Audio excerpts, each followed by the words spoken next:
Yeah, hello, this is Dave from cheapbooks.com. This video is a tip about crew training. It is about crew training and paying for silver or using the free option. And it's something that I've known about for a very long time, but I saw someone posting on the forum about this subject, so I'm going to tell you this little tip. Now, you'll notice here, this is I believe it's a medium tank. It's the STRV 74. Crew going into the Leo, which is another medium. And if you see here for regimental school under the training option, it says 90% for 20,000, and rapid courses it says 80% for free.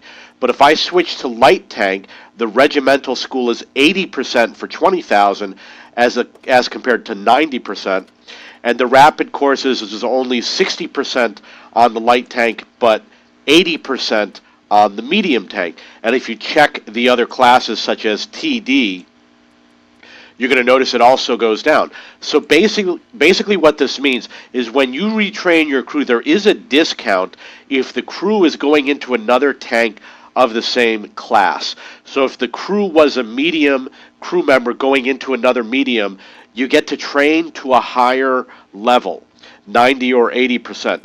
But if they're going into a non-medium, it would be 80 or 60%. And I've seen it even lower. I could have sworn it's even as low as 50%. But I'm not sure. Let's see what happens if I make a new crew member. If I go to barracks and I am going to Sweden, and I'm going to make a new crew member somehow. You see over here it says rapid courses training level 50%, regimental school 75% for the first tank that the person is going into. So the minimal amount of crew training is when you make the new crew member. If you bring in someone who's already existing, and it's a different class of tank, so this one here is a tank destroyer. Let's see what his training is.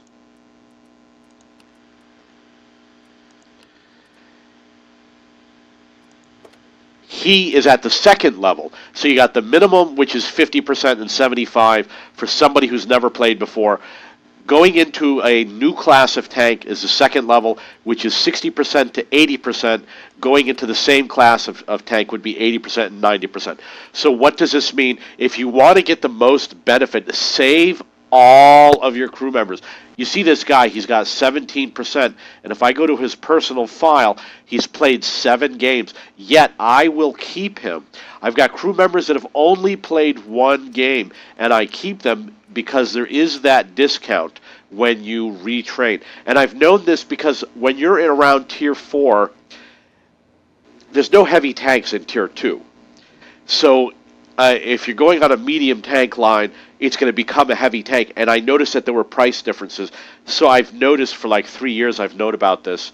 If you haven't noticed, that's the reason why keep all of your crew members and try to get as many of those extra bunks as you can. I've got like 64 extra bunks or 100 extra bunks, and the reason why is because when the holidays come around and when they have like July 4th and Christmas and the anniversary and all those different types of events, they usually have good bonuses where you can get bunks. They hand out bunks a little bit more often. You'll also notice I got 35 vacant slots. Eventually, if you need things like barracks and things like that, over time you'll get them. Okay, if you have any questions or comments, please post below.